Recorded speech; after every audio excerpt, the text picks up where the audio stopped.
We are following breaking news out of South Korea. It is just after 2:30 in the morning there. Lawmakers in the country's parliament have unanimously voted to block a martial law decree by President Yoon. CNN's Mike Valeria is outside the parliament and filed this for us moments ago. We're here in the crowd and there are two military vehicles that are trying to get out of here. We're just a few blocks away from the National Assembly. There were some soldiers that were saying their military vehicles are trying to leave the area and get back to their base. Protesters, of course, voicing their huge outrage and dismay at this moment. Local police with shields around us. And we're gonna move a couple steps away. Oh, and look at this one over here. Unbelievable. More now on our breaking news story, the political chaos unfolding as we speak in South Korea. Yeah, lawmakers in the National Assembly have voted to block a surprise martial law decree announced by the president, calling it invalid. Now, it's unclear what effect this vote will have on the martial law declaration. President Yoon made the declaration in a late-night address after accusing the main opposition party of sympathizing with North Korea. Thousands of protesters, meantime, have gathered outside of Parliament in Seoul in the middle of the night to protest the president's declaration. The question remains, can lawmakers vote to invalidate the martial law decree? Yeah, we posed that question to CNN military analyst Colonel Cedric Layton, who says it's still not quite clear. There's some conflicting rules within the South Korean government. The president, just like in the United States, is the commander-in-chief of the armed forces. But under the Constitution of South Korea, the parliament has the ability to overturn martial law, which is, of course, just what happened. So now, as Mike mentioned, the chairman of the Joint Chiefs of Staff in South Korea, the South Korean chairman, Admiral Kim, is going to be somebody who has to make a major decision here and to deploy forces in a public way against the people of South Korea, potentially. That, of course, would mark a major break with the structure and the organization of the South Korean military in the modern age. In the past, South Korean military was used to quell disturbances, to quell riots domestically, but in some cases quite tragically. But this is a different time, and the South Korean military has professionalized itself along the lines of the U.S. military. So the type of domestic issues that would make the South Korean military do something like that have basically been washed away by the democratic institutions that South Korea has created in the last few decades. Lawmakers in South Korea voting to block the surprise martial law decree announced by President Yoon.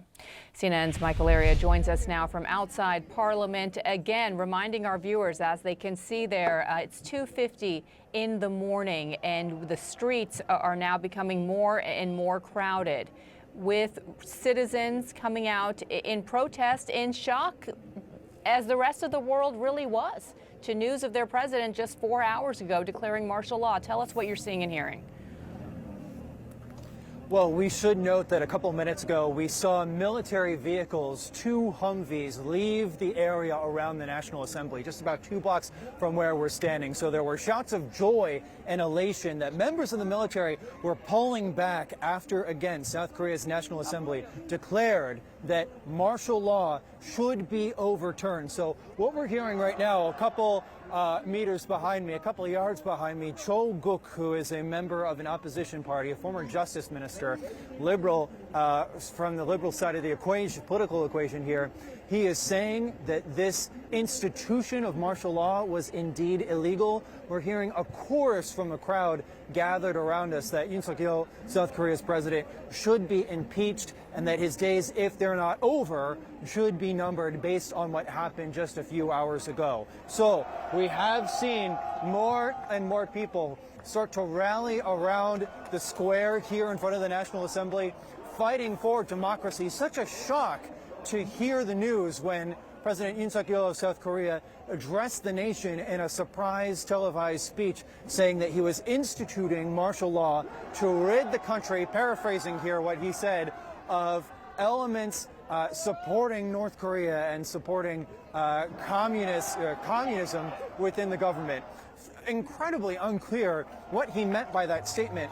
But I think for anybody joining us who's not familiar with politics in South Korea and what's happening, the South Korean president, conservative president, highly unpopular. His favorability ratings are in the upper 20s right now, and they've been that way for months. There are constant calls over the past few months to impeach him, protests every Saturday echoing throughout the streets of Seoul to impeach the president. So could this have been a move to tamp down on criticism? One wonders what the end game by South Korea's president was. So now the speech is over by Cho Guk, that former justice minister.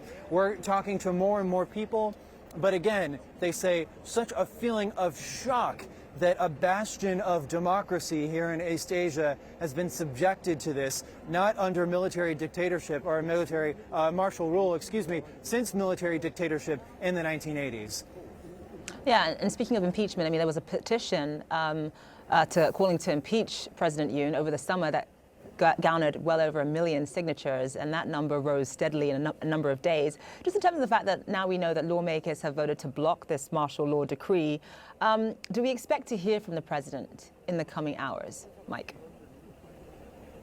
So it may be, choosing your words carefully, perhaps not so much a stalemate, but sort of either side wondering what happens next. As you mentioned, the parliament voting to invalidate this declaration of martial law. Now the president's cabinet has to rubber stamp that vote. Under law, the president has to follow parliament's lead and abide by its decision to overturn martial law. But have we heard from South Korea's president since that televised address? No. So the ball really is in his court to follow the lead of parliament that has decided that this, martial law, no way, this is not happening. So I think that the whole multitude of people gathered around us are more than eager to hear what Yoon Suk-yeol's next move will be. That is what we're waiting for in the wee hours of the morning here outside of the National Assembly. Yeah, we're also waiting to hear more of a definitive statement from President Biden, who we noted is traveling in Angola now as we speak, though a spokesperson for the National Security Council did say that the U.S. did not get a heads up from President Yoon as to his decision to declare martial law, a far cry from the quaint days where he was visiting the United States back in April and serenading the president with American pie at a state dinner. Mike, there we saw people gathered behind you. It appears they've started to disperse. But what is the mood that you've heard overall in general from those who have gathered outside to this news? I think it's a nation that is stunned. It is one that, people were getting ready to go to bed. They hear on social media that the president is addressing the nation.